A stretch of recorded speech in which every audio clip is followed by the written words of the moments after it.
하나님 감사합니다. 말씀을 통하여 생명이 살아나는 은혜를 허락하여 주시옵소서.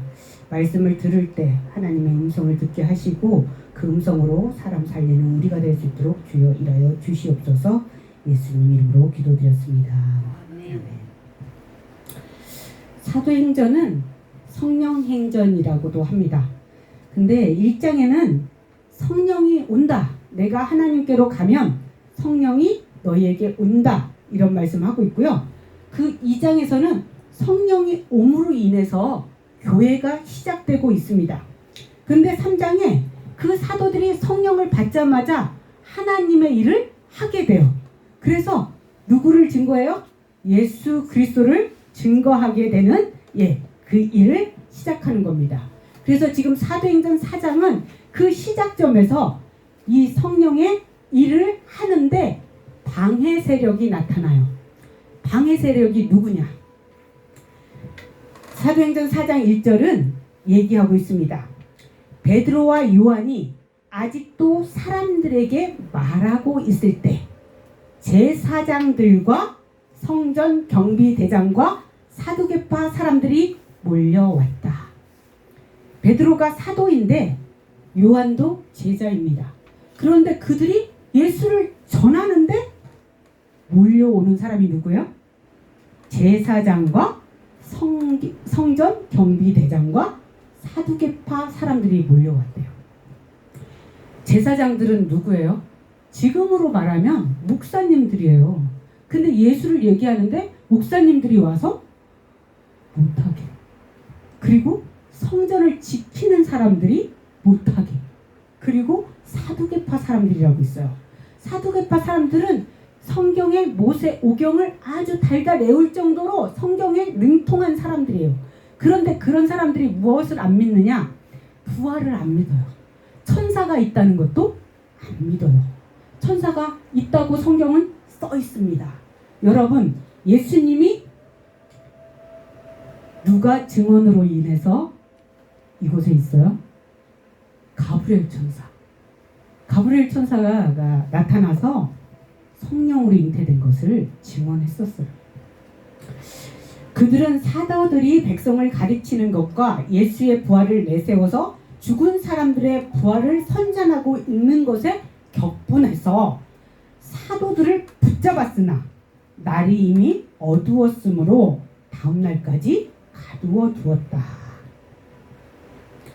그런데 사도들의 말을 들은 사람들 가운데 믿는 사람들이 많으니 남자와 어른 수가 약 5,000명이나 되었더라. 말을 했어요. 선포를 했는데 가장 먼저 달려온 이들로 인해서 뭐가 됐어요? 내가 옥에 갇히게 되었어요. 그랬는데 그 옥에 갇혔는데도 불구하고 말씀을 들은 사람들이 어떻게 됐어요? 믿게 됐어요. 우리는 예수 그리스도를 전하다가 박해를 받은 적이 있으신가요? 혹시 예수를 말하다가 위협이나 경고를 받은 적이 있으십니까? 이 사도행전의 시대는 지금 교회가 막 시작되는 시점이었어요. 예수를 말하면 어떻게 돼요? 옥에 갇혀. 언제 죽을지 모를 정도로 그럴 정도의 시대에 베드로와 요한이 예수를 증거하는 겁니다. 근데 이 사도행전은 이 시대에 우리를 바라보라고 써놓은 거예요. 우리는 예수를 만난 자로서 예수를 전해야 될 사명이 있는 자입니다. 예수 안에서 예수를 드러내는 삶을 살고자 지금 예배를 드리고 있는 것입니다. 예수 안에서 경건하게 살고자 하는 자는 박해를 받을 것이다. 성경에 이런 얘기가 써 있습니다. 디모데후서 3장 12절은 이 얘기를 딱 넣어놨어요. 그리고 예수님을 나타내는 삶이 박해가 보장된 삶이다. 이런 얘기가 성경에 써 있습니다. 왜?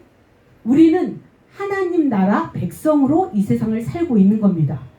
세상 나라와 이 백성 하나님의 나라에서 우리는 박해가 보장된 예수를 드러내는 삶으로 나타내고 있는 겁니다.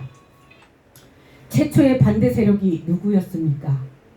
하나님을 아는 성직자들이었습니다. 예배를 맡은 자들이었습니다. 그런데 그들이 예수를 십자가에 못 박는 일에 선두로 섰습니다. 복음의 적대자 노릇의 1등 공신이었다라는 거죠. 그런데 이들이 걱정한 것은 무엇이냐?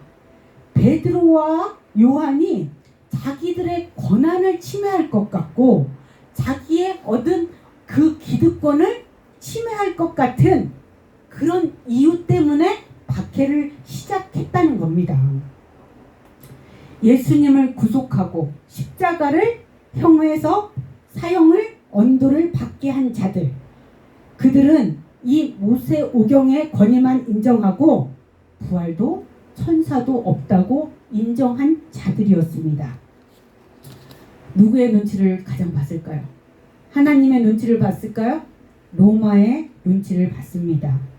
권력과 욕망을 채우는 그 반유대적이면서 반민족적인 그 돈과 권력에 눈이 멀었던 사람들이 종교 지도자들이었다라는 겁니다. 거룩한 곳을 관리를 맡은 자들이 가장 먼저 예수님의 박해자를 되었다는 것이죠. 그런데 백성의 가르침과 예수로 말미암은 죽은 자의 부활을 전파함을 싫어했대요. 힘이 격노하고 크게 불안에 떨었다는 겁니다. 예수님 안에 죽은 자의 부활이 있다. 우리는 예수 믿는 공동체로서 예수님이 부활의 시작입니다. 예수를 믿을 때 우리의 생명이 살아나는 부활로 가는 통로가 시작됐다라는 것입니다. 예수의 부활을 믿지 않으면 죽은 자의 부활의 시대가 열리지 않습니다. 새 시대, 새 나라가 열리지 않는다는 것입니다. 이 교회의 부활의 시대, 이것은 이미 예수를 믿음으로 부활의 시대가 시작되었다라는 것입니다. 우리는 죽음의 시대인 세상과 부활의 시대인 이 생명의 시대와 공존하고 있습니다. 죽음의 시대, 부활의 시대, 우리는 부활의 시대로 예수님의 부활에 참여한 자들로 이 시대를 살아가야 된다라는 것입니다. 예수를 전하는 삶, 우리는 그와 함께 영광을 받기 위하여 고난도 함께 받아야 된다고 로마서 8장 17절은 이야기하고 있습니다. 지금도 주님은 우리의 증언을 원하십니다. 예수를 통해 믿는 자들이 날마다 더하게 하시길 원하시며 그 복음과 함께 생명이 살아나는 역사를 함께 고난을 받으라고 디모데후서는 1장 8절은 얘기하고 있습니다. 믿는 자를 날마다 더하게 하기 위해서는 우리들의 증거의 입술이 필요합니다. 우리가 선포해야만 그들이 듣게 돼서 이 고난에 참여하는 자들로 하나님 나라를 누리는 자들로 함께할 수 있다라는 것이죠. 4절은 얘기합니다. 말씀을 들은 사람 중에 믿는 자들이 많으니 남자의 수가 5천이나 되었더라. 어떤 고난과 힘든 역경이 있다 하더라도 들은 자들은 믿게 된다라는 것입니다. 믿는 자들은 생명을 얻게 된다라는 말씀을 하고 있습니다. 이튿날 관원과 장로와 서기관들이 사도들을 가운데 세우고 묻되 너희가 무슨 능력과 네 이름으로 이 일을 행하였느냐? 박해가 시작됐지만 베드로와 요한은 이것을 고난의 시작으로 생각하지 않습니다. 증거의 시작으로 생각하는 겁니다. 그래서 그들은 예수의 이름으로 하나님의 아들이라고 얘기를 하고 있는 것입니다. 제사장들과 성전 경비병들과 사두 개인들은 병자를 낫게 한 사실에는 별로 관심이 없습니다. 사람을 살린 사건에는 별로 관심이 없어요. 자기들의 기득권과 자기의 권력에 무슨 폐가 될까봐 그것만 관심이 있지, 그들을 낫게 한 사실, 생명 살린 것에는 관심이 없고, 무슨 방법과 무슨 수단으로 이런 일이 있었을까, 시기심이 가득한 얼굴로 그들을 바라보고 있는 것입니다. 어떻게, 무엇을 말할까 염려하지 말라. 마땅히 할 말을 성령이 곧 너희에게 가르치시리라. 누가복음 12장 11절과 12절은 얘기합니다. 베드로가 성령이 충만하여, 말씀이 충만하여 그들에게 대답합니다. 너희 백성의 관원과 이스라엘의 장로들아, 주께서 약속하신 대로 특별한 영감이 주어진 것입니다. 예수만이 구원을 이루게 하는 유일한 통로라는 사실을 담대히 증거하는 것과 성령 충만, 증거하는 것이 성령 충만이라 하겠습니다. 10절은 얘기합니다. 너희가 모든 이스라엘 백성들은 알지니 너희가 십자가에 못 박고 하나님이 죽은 자 가운데서 살리신 나사렛 예수 그리스도의 이름으로 이 사람이 건강하게 되어 너희 앞에 섰느니라. 5가지 증언이 이 한 줄에 나와요. 너희 모든 이스라엘 백성들, 너희 하나님을 믿는 사람들아, 너희들 알아라. 너희가 죄인, 그 십자가에 못 박히신 예수, 너희가 바로 죄인이다. 하나님이 죽은 자 가운데서 살리신 나사렛 예수 그리스도의 이름으로 이 사람이 건강하게 살아났다. 너희 앞에 섰다. 위기를 기회로 삼은 이 베드로와 요한이 담대하게 예수님을 증거하고 있습니다. 율법적으로 흠이 없어야만 성전에 예배를 드릴 수 있는 겁니다. 그 안진뱅이가 성전에 들어올 수가 없었어요. 안진뱅이로 성전 앞에, 그가 맨날 하나님의 말씀을 성전 앞에서 기독량으로 들었던 사람이에요. 그런데 이제 건강하게 됐으니 어디로 들어갈 수 있어요? 성전에 들어가서 예배를 드릴 수 있는 자가 된 겁니다. 우리는 지금 성전에 들어와서 예배를 드릴 수 있는 건강한 자로 이 자리에 있는 겁니다. 하나님 앞에 우리가 서서 예배를 드리고 있는 거와 똑같은 것입니다. 신체적 건강, 영적으로 건강할 때만이 예배를 드릴 수 있는 거랍니다. 12절은 얘기합니다. 다른 이로서는 구원을 받을 수 없나니 천하의 구원을 받을 만한 다른 이름을 인간에게 주신 일이 없다라는 것입니다. 이 사도행전 4장 12절, 우리의 고백이 돼야 된다는 구절이 이 4장 12절 말씀입니다. 구원은 헬라말로 소테리아라고 합니다. 구조나 구출이라는 뜻이 담겨져 있어요. 근데 이게 육체적으로만 구출되는 것이 아닙니다. 우리는 사탄의 다스림에서 누구의 다스림으로 옮겨온 사람입니까? 하나님의 다스림을 받아야만 하나님의 나라의 백성인 겁니다. 왜? 나라는 통치와 땅과 백성이 있어야 돼요. 그런데 우리는 벌써 하나님의 통치를 받는 하나님 나라 백성으로 이 교회에 와 있는 겁니다. 성경은 자주 떡을 나누어 줘라 이런 말이 있습니다. 결론에 뭐냐면 말씀을 나누어 줘라, 복음을 나누어 줘라, 예수가 구원이다라는 것을 나누어 주라는 말씀입니다. 인생의 해결자 누구라고요? 예수. 예, 맞습니다. 생명의 양식, 예수님을 구원자로 가르치고 선포하라는 것이 나누어 주는 떡입니다. 우리가 나누어야 될 생명의 양식, 오직 예수의 이름입니다. 예수와 함께 있는 것, 예수의 따름, 예수를 선포하는 모든 것들이 사도가 가르치고 전했던 것입니다.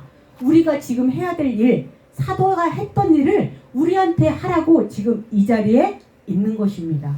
우리가 세상을 향해 하나님이 살아있고 예수가 구원이라는 것을 선포해야 됩니다.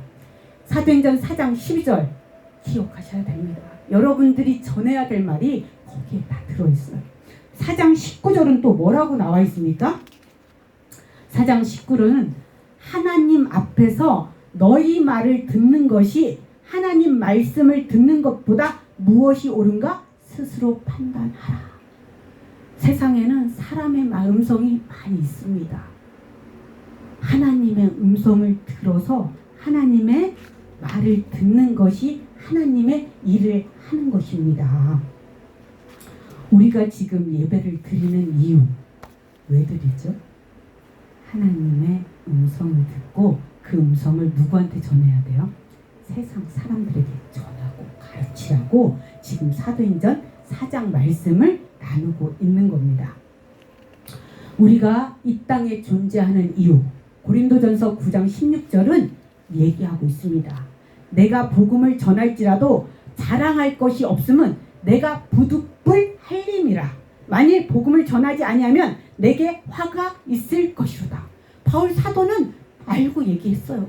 그거를 계속 알려주는 거예요. 우리한테 말씀을 전해라, 가르쳐라. 이 복음이 기쁜 소식이고 예수가 구원이다, 이 얘기를 하고 있습니다. 사도행전 3장 안진뱅이가 일어나 섰습니다. 여러분이 이제 이 세상에서 안진뱅이로 있으면 안 됩니다. 이제 서서 전하는, 가르치는 자가 돼야 한다고 사도행전 4장은 말씀하고 있는 겁니다. 22절은 이 얘기합니다. 이 표적으로 병나은 사람이 40세가 넘었더라. 40년 동안 안진뱅이로 있었어요. 일어날 수 있을까요? 만성된 병이 40년 돼도 일어나기가 어렵습니다. 이렇게 오래된 만성된 병이 누구로 인해서 치유가 됐어요? 예수 이름. 오직 인간의 능력으로 전혀 불가능한 일이 예수 그리스도의 이름으로 하나님께 영광 돌릴 수 있는 일로 여러분 나타났다라는 겁니다. 누구한테 적용하라고요? 나한테. 내가 일어나 서서 가르치고 선포하라고 사장은 얘기하고 있습니다. 믿음이 어디서 생깁니까? 들음에서 생깁니다. 여러분이 어눌하게 얘기해도 상관없어요. 여러분이 연약한 기도를 해도 상관없습니다. 하나님은 우리의 마음을 보시고 계세요. 우리가 말을 더듬어도 하나님은 우리의 마음의 소리를 벌써 듣고 계십니다. 여러분이 전하는 말, 여러분이 가르치는 모든 언어가 하나님이 동행하고 계십니다. 내 안에 계신 성령님께서 이 말을 하라고 하고 있는 거예요. 내 육신이 좀 연약해서 어눌하고 더듬거리는 말로 할 수 있지만 하나님이 동행해서 여러분이 어눌한 음성과 더듬거리는 말 속에서도 성령이 나가 그 사람을 살린다라는 말씀입니다. 사도행전 4장은 우리에게 그것을 전하고 있습니다. 하나님의 권능으로, 하나님의 권능으로, 하나님의 능력과 권능으로 우리를 통해, 나를 통해 계획을, 뜻을 여러분을 통해 일하고 계신다라는 것입니다. 내가 하지 못해도 상관없어요. 내가 돈이 없고 내가 능력이 없다고 생각할 수 있습니다. 그렇지만 역사하는 하나님의 손, 기록하는 하나님의 손이 여러분의 마음과 가슴을 때려서 여러분이 가르치고 전하게 하신다라는 말씀입니다. 32절은 얘기합니다. 믿는 무리가 한 마음과 한 뜻이 되어 모든 물건을 서로 통용하고 자기 재물을 조금이라도 자기 것이라고 하는 이가 하나도 없다고 말씀하고 있습니다. 한 마음과 한 뜻, 가족이 되었다라는 뜻입니다. 예수 안에서 교회의 공동체로서 한 지체가 되었다라는 것입니다. 눈이 잘났다고 발을 무시하면 헛발질을 할 수밖에 없어요. 손이 몸을 무시하면 다른 데로 다른 일을 할 수밖에 없습니다. 내가 지금 음식을 만들고 싶은데 몸이 부엌을 행하지 않아요. 그렇듯이 우리는 각 지체를 무시하면 안 돼요. 서로 존중하며 그 사람이 하나님의 주신 뜻과 목표에 우리가 하나가 되어서 한 지체로서 예수 공동체를 이루어 가야 합니다. 하나님이 역사하는 능력, 성령입니다. 사도행전 계속 얘기합니다. 약속한 성령이 어디에 있다? 너희 안에 있다. 너희가 한 몸과 한 뜻으로 이 세상에 예수 그리스도의 형제 자매로 교회의 지체로 이 공동체를 이루고 있다라고 얘기하고 있습니다. 36절은 바나바를 얘기하고 있습니다. 레이족이었고 요셉이었고 이로의 아들이라고 아주 줄줄줄줄 바나바를 칭찬하고 있어요. 바나바는 권위자, 선지자의 아들, 예언자, 위로와 겉면의 아들이라고 얘기하고 있어요. 그가 제일 먼저 자기 모든 것을 팔아 교회 공동체에 헌납한 사람입니다. 5장은 아나니아와 삽비라가 있어요. 5장에 아나니아 삽비라를 왜 넣어놨습니까? 바나바와 비교를 시키기 위해서요.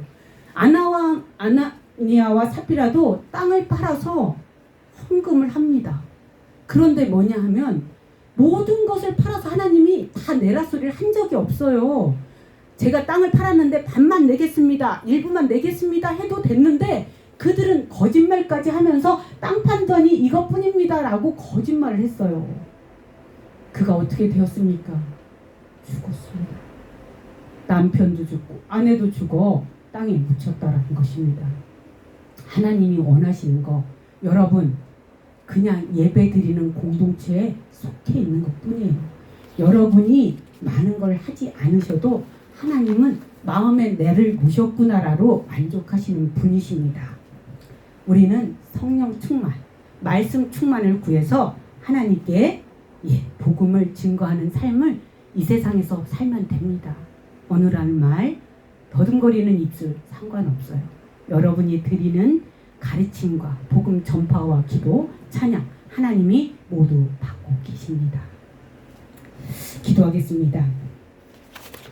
하나님 아버지 감사합니다. 오늘 사도행전 4장 말씀으로 성령에 충만하여 가르치고 전파하는 삶을 배웠습니다. 우리가 아는 것으로 끝나지 않게 하시고 내 안에 있는 성령님으로 전하는 자가 되게 하시고 가르치는 자가 되게 도와주시옵소서. 예수님 이름으로 기도드렸습니다. 아멘. 365장 하겠습니다.